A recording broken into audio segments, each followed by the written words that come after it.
The biggest story, global story today, in a historic shift for the Catholic Church, Cardinal Robert Prevost of the United States was yesterday selected as the new Pope, the first American pontiff in history.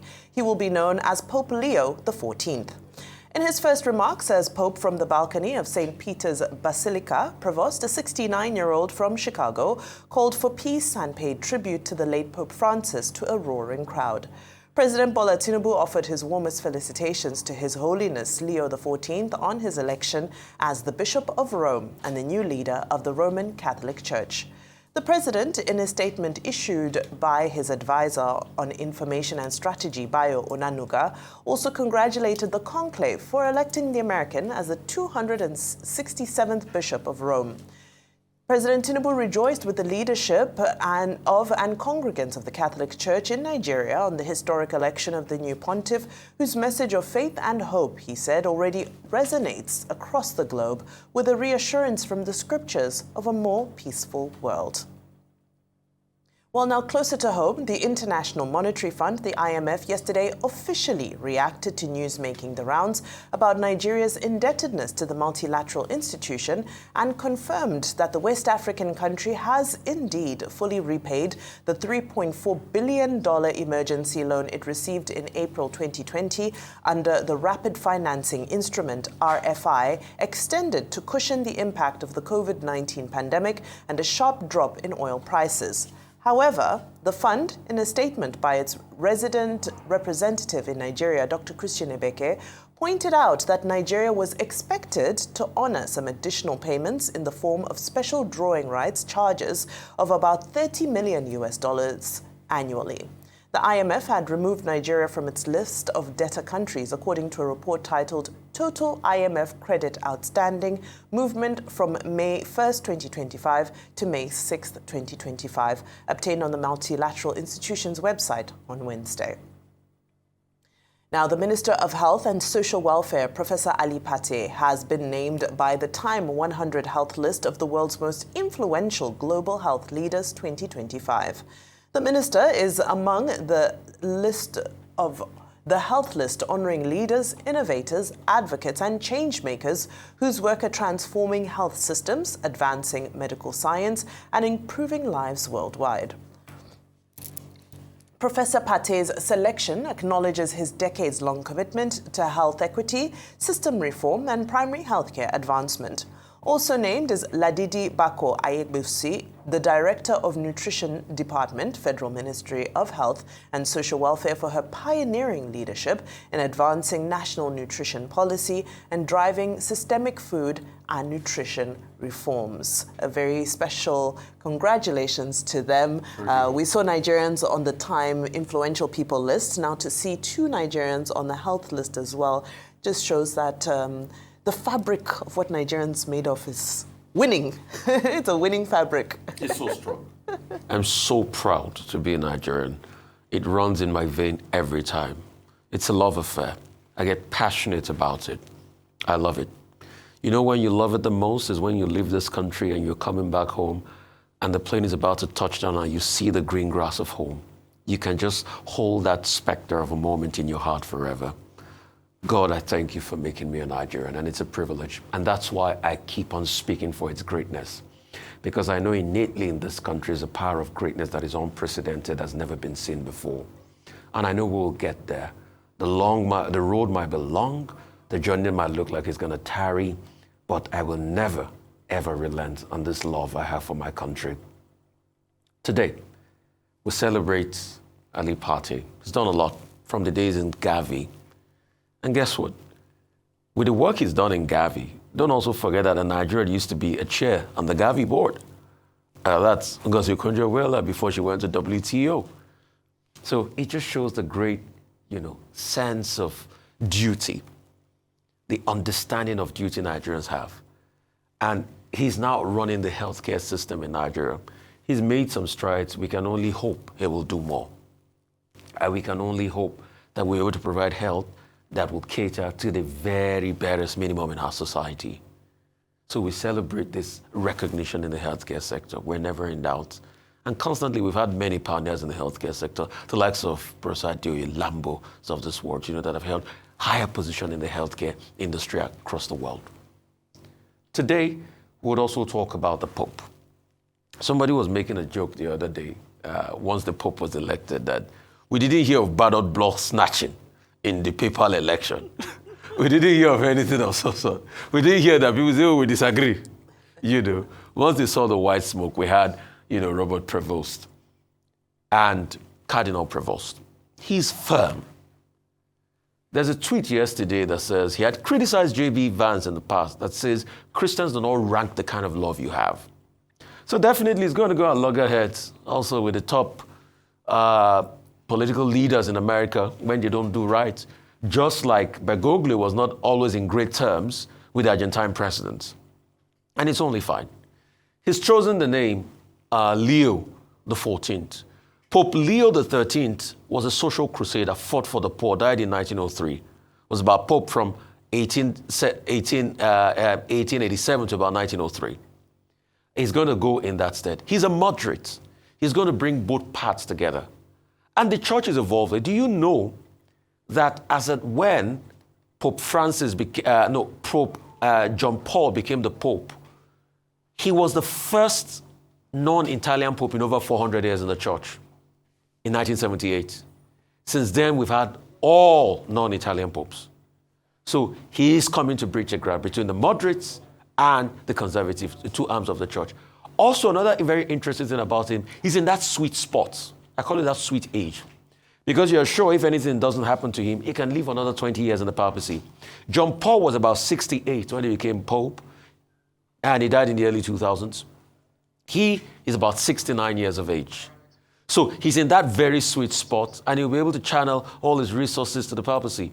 Mathematician, knows about the internal workings of Vatican politics. And there's so much to come. So, Habemus Papam, we have a Pope, we have a leader. May his reign, bring unity to the church, like he said in his inaugural statement. As regards IMF, I think, Vimba, we were spot on. You were bang on yesterday when you said, yes, we have paid all the legacy debt, but we still have, special drawing rights interest payments that we need to pay for a while. And this is about 36 million. So, but kudos to the government as regards the payment of the legacy debts in the first place. Okay, yesterday, I praised the Tinubu government for having paid off our debt to the IMF. Now, there are two levels of debt. There's the legacy account, legacy debt. There's the current account. It's very simple. There's no need to just split hairs over this.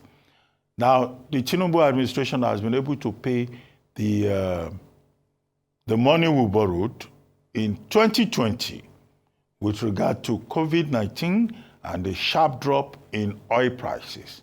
The government has cleared that debt. The principle, when you borrow, you pay back. And for this government to have been able to do that, as I said yesterday, is an achievement. Now, what is called special drawing rights, they pay annual charges.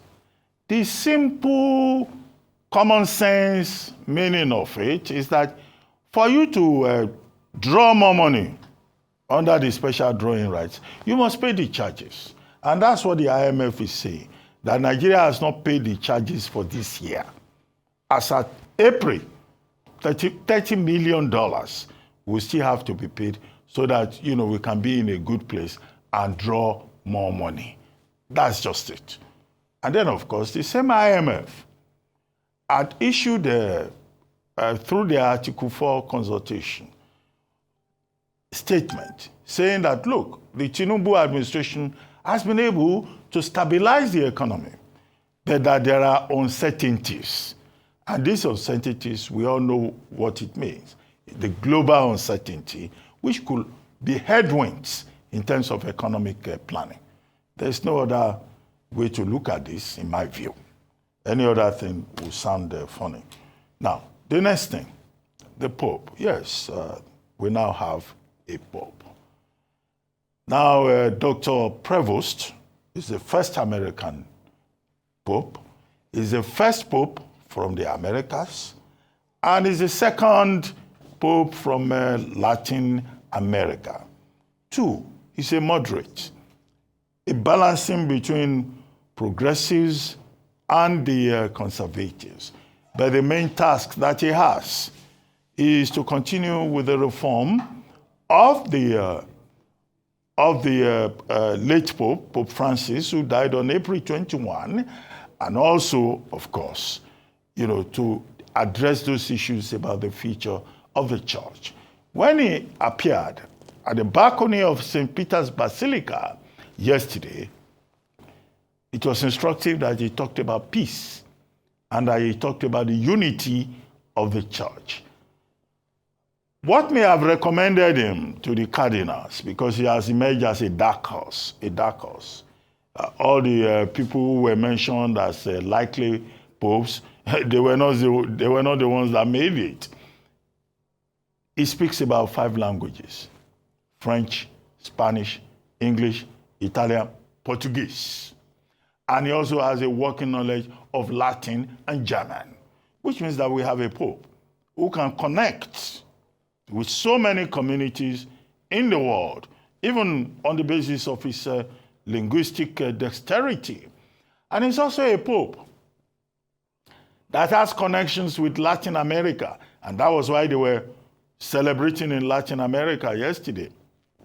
He worked in Peru for about 20 years and was a bishop in Peru in a place called Cavallo. I don't know whether I got the pronunciation right. He was also cardinal in Santa Monica. It was from Santa Monica that he was made a cardinal in 2023 by Pope Francis. So there was also jubilation in the United States. And I also imagine that there is also jubilation in Nigeria. He visits Nigeria very regularly, and he was in Nigeria as recently as 2016 at the Papa Ground, that's St. John Paul II Parish in Kubwa, Abuja. So he has a strong Nigerian connection, and his secretary, in fact, is a Nigerian. We hope that now he's a pope, that His Holiness will retain the services of that Nigerian, because we too, we are saying we are part of this papacy. No, we are part of this papacy. One of us. Our local. Yeah, Father D. That's what he's called. He's his secretary. So please, Your Holiness, please retain our man from Plateau State. I think Father D is from Plateau State. But more importantly, finally, he's from the order of the Augustinian order. And he's the first pope from that order of St. Augustine. Finally, congratulations to Professor Ali Pate. When I was in government, yes, I knew him. He was a very decent man, and he's still a very decent man, a technocrat, a professional, who has had international experience and who came to serve his country, and one of those who have shown commitment to the Nigerian project. So no one should be surprised that he has been honored by Time Magazine. Time Magazine looks at reformers, innovators, creative people around the world and honors them on an annual basis. And then Mrs. Bako Ayebusi, right? That's the name? Ayebusi, Bako Ayebusi. She's been honored for the work that has been done in relation to nutrition policy in Nigeria. I think it's good news, not just for the individuals involved, but also for the Tinubu administration. We have always criticized this administration that they don't have standout personalities, but these are standout persons recognized on the world stage. Final comment on this is that Nigeria is being honored through these two individuals for achievement in the health sector. Now, that achievement will make meaning when it trickles down. UNICEF, as I said yesterday, says Nigeria has a lot of malnourished children. Some of the biggest number of malnourished children in the world. Now we complain here that hospitals in Nigeria are not doing very well. Professor Pate is being honored for a decade-long achievement in the area of primary health care. Now we have issues with that primary health care.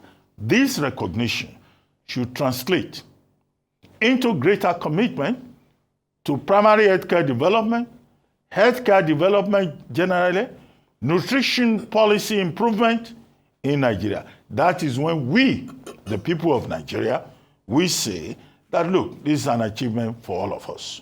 Thank you. Absolutely. I think still on that celebratory tone, especially speaking on issues of primary health care, it's commendable that Professor Ali Pate, in just a year, has been able to upgrade about 900 primary health care facilities. He's also run a campaign called Know Your Numbers, which allowed people in underserved areas to check their blood pressure, their sugar levels, all of the vitals that people may not have access to, that of course are a measure of one's wellness. So congratulations also to Dr. Ladidi Bakwaye-Busi, who is the Director of Nutrition in the Federal Ministry of Health and Social Welfare. She excites me because what she has done is actually very revolutionary. So she took what we know as stock cubes or Maggi and has created a system where they can be reinforced with extra nutrients from some of the vitamins like B12, folic acid, zinc, so that they can be given to children, especially young children under the age of 5, in the preparation of meals. Because you realize that there's very few households in Nigeria that cook without their stock cubes. So she's now injected extra nutrition into some of these stock cubes so that she can, by doing so, be able to boost the nutrition of some of our young ones, which is so innovative. And I love that it's an African solution. It's a solution that speaks to how we relate, how we operate in our culture. And those are more of the solutions that we need. So it's always good when they come from us. So congratulations to them. Also, congratulations to the Tinubu administration as well as to Nigerians at large, because being able to write off $3.4 billion of debt is no small feat, especially in such a short period. It's a debt that they found on the books. It's not of their own creation. However, I think this is also an appeal where we say, can we see the same type of discipline? Can we see the same type of resilience? Can we see the same type of reform in addressing all of the other legacy debt that we have? At the beginning of this week, it was confirmed that we took about $600 million from China Exim Bank.